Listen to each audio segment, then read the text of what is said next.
So, last summer, me and four of my college buddies decided to go camping deep in the mountains, like totally off the grid. We're sitting around the fire, having a few drinks, just vibing, right? And around 2 in the morning, we hear this massive crash near the food tent. Now we're all terrified. We're thinking it's a bear, or a mountain lion, or Bigfoot.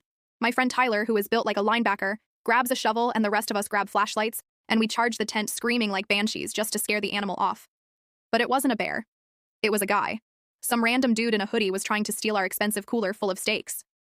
He sees 5 screaming dudes running at him, trips over a root, and faceplants into the mud. We were on him in 2 seconds.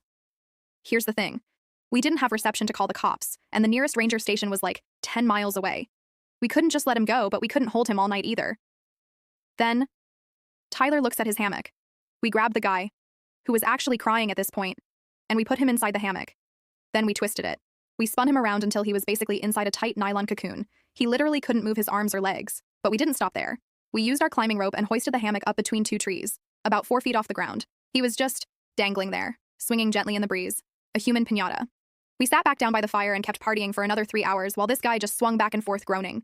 At one point, my buddy felt bad and offered to feed him a s'more, but the guy refused to open his mouth. When the sun finally came up, we drove to the ranger station with the thief still tied in the hammock in the back of the truck. The look on the park ranger's face when we unloaded a human cocoon was priceless.